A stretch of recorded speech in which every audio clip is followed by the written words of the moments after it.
नमस्कार। राजस्थान में स्कूल शिक्षा विभाग के अंतर्गत सत्र 2023-24 की शुरुआत 2 मई 2023 के पश्चात हो गई है। जैसे ही रिजल्ट अनाउंसमेंट के बाद में नया सत्र प्रारंभ कर दिया गया है, लेकिन शाला दर्पण की माने तो शाला दर्पण पर अभी भी नए प्रमोटेड विद्यार्थी अगली क्लास में शो नहीं हो रहे थे, और इसके साथ साथ जो नए प्रवेश हमारे सामने आ रहे थे उन्हें अभी तक हम शाला दर्पण के माध्यम से ऑनलाइन नहीं कर पा रहे थे, क्योंकि वहां अभी भी सत्र 2022-23 ही शो हो रहा था। लेकिन शाला दर्पण प्रकोष्ठ की ओर से आज 2 नए अपडेट शाला दर्पण पर कर दिए गए हैं, जिसके माध्यम से अब आप आसानी से किसी भी बच्चे को अगली क्लास में प्रमोट कर सकते हैं, और इसके साथ साथ नए किसी भी विद्यार्थी को अपने शाला दर्पण आईडी पासवर्ड के माध्यम से अपने विद्यालय में एनरोल्ड कर सकते हैं। उसके लिए आपको क्या करना पड़ेगा? सबसे पहले शाला दर्पण पर आईडी और पासवर्ड लगा के लॉगिन होंगे। लॉगिन होने के बाद में यहाँ पे आपको एक विद्यार्थी टैब दिखाई देता है, जो स्टूडेंट टैब पे यहाँ पे आप क्लिक करोगे। यहाँ पे आप जैसे क्लिक करोगे तो कई प्रकार के टैब आपके सामने दिखाई देते हैं। यहाँ पे एक नया टैब आपको दिखाई देगा, रिजल्ट एंड प्रमोशन। इस पर आप सिंपली क्लिक करोगे। यहाँ पर आपने जैसे ही क्लिक किया तो उसके बाद में नीचे स्क्रॉल डाउन करोगे। यहाँ पे आपको लास्ट सेशन पूछा जाएगा कि किस सत्र के विद्यार्थी को आप प्रमोट करना चाहते हैं, तो 22-23 के। उसके बाद में कौन सी क्लास के विद्यार्थी को आप प्रमोट करना चाहते हैं, तो जैसे मान लीजिए हम यहाँ पे 6ठी क्लास के विद्यार्थी को प्रमोट कर रहे हैं। उसके बाद में यहाँ से आपसे सेक्शन मांगा जाता है। सेक्शन ए करने के बाद में आप गो पे क्लिक करोगे। यहाँ पे आपने गो पे जैसे ही क्लिक किया तो उसके बाद में उन विद्यार्थियों की लिस्ट आपके सामने आती है जो पिछली बार 6ठी क्लास में थे। ठीक है। उसके बाद में आपको यहाँ पे यहाँ पे देखना है विद्यार्थी का नाम। उसके बाद में यहाँ पे आप प्रमोट एग्ज़ाम रिजल्ट में आपके सामने 3 ऑप्शन आते हैं। एक तो प्रमोट, रिपीट रिक्वेस्ट या फिर एब्सेंट। जो भी आप अपने रिजल्ट रजिस्टर को देखकर तय कीजिए कि क्या आपको करना है। जैसे इस बच्चे को हम प्रमोट करना चाहते हैं तो आपको उसके बाद में सेव पर क्लिक कर देना है। तो सेव पे आप जैसे क्लिक करते हैं तो उसके बाद में एक मैसेज शो होगा, success student has been promoted successfully. यहाँ पे आप जैसे ही देखोगे तो इससे पहले यहाँ पे आपको जो बच्चे दिखाई दे रहे थे वो दिखाई दे रहे थे 5, और अब आपको यहाँ पे 4 विद्यार्थी दिखाई दे रहे हैं। इसी प्रकार से सारे विद्यार्थियों को आप प्रमोट कर सकते हैं। ठीक है। यहाँ पे आपको देख रहे होंगे ये राइट हो गया। अब इनको भी अगर आप करना चाहते हैं तो इसी प्रकार से सारी क्लासों के बच्चों को आप रिजल्ट एंड प्रमोशन में जाके सारे बच्चों को अगली क्लास के लिए प्रमोट कर दीजिए, ताकि जब आप उपस्थिति ऑनलाइन करो तो आसानी से वो बच्चे शो हो सके जो बच्चे जिस क्लास में शो होने चाहिए।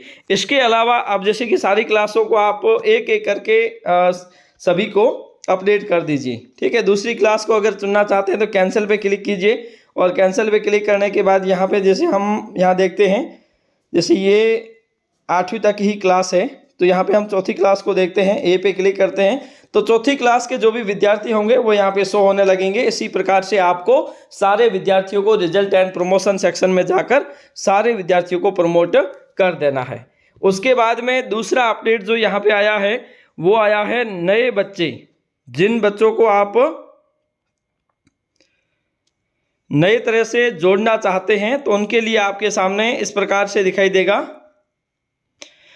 इसमें भी आपको विद्यार्थी टैब खोलना है। विद्यार्थी टैब के बाद में नई प्रविष्टि, इस पर आपको सिंपली क्लिक करना है। यहाँ पे आप जैसे ही क्लिक करते हैं तो उसके बाद में आपके सामने इस प्रकार का डैशबोर्ड दिखाई देगा।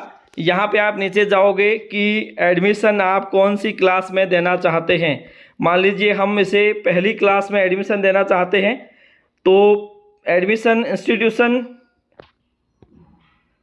अब जैसे मान लीजिए आप पहली क्लास में दे रहे हो, वो आपसे मांगते हैं कि कौन सी विद्यालय से वो आया है या फिर किस अन्य विद्यालय से, तो या तो वो आंगनवाड़ी से होगा, अन्य किसी आंगनवाड़ी से, या फिर विद्यालय में समन्वित आंगनवाड़ी से, या फिर अध्ययन हेतु प्रथम बार प्रवेश। जो भी वास्तविक स्थिति हो उसके अनुसार आप इसे कर सकते हैं। तो मान लीजिए हम ये करते हैं अध्ययन हेतु प्रथम प्रवेश, तो आपके सामने गो पे क्लिक करने के बाद में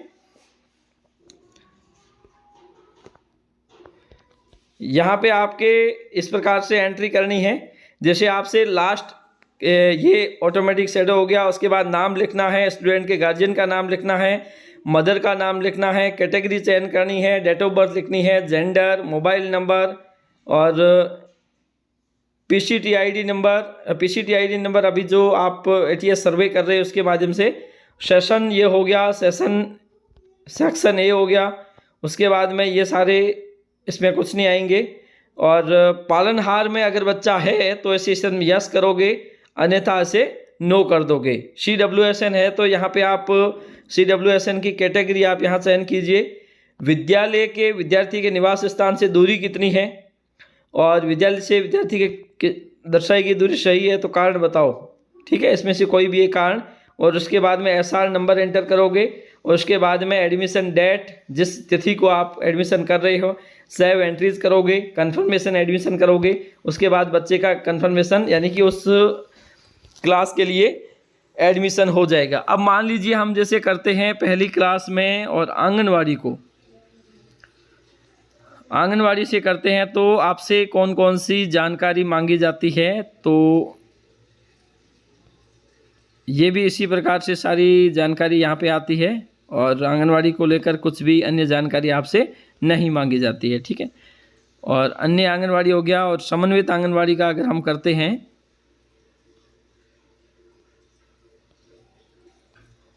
प्रवेश मान लीजिए पहली में करते हैं, विद्यालय से समन्वित आंगनवाड़ी, गो पे क्लिक करते हैं तो यहाँ पे आपके सामने भी इसी प्रकार से दिखाई देगा। तो कोई विशेष यहाँ पे नहीं दिखाई देता है। तो इस प्रकार से आप बच्चों को आसानी से शाला दर्पण पोर्टल के माध्यम से ऑनलाइन एक तो आवेदन कर सकते हो, नए विद्यार्थियों को जोड़ सकते हैं किसी भी क्लास में। और इसके साथ साथ आप बच्चों को रिजल्ट एंड प्रमोशन में जाके अगली क्लास में प्रमोट कर दीजिए, ताकि वो बच्चा है वो अगली क्लास में प्रमोट हो सके। अगर कोई विद्यार्थी फेल हुआ है तो ऐसी स्थिति में भी उन्हें वहाँ से दर्शा सकते हो। आज के लिए इतना ही, धन्यवाद।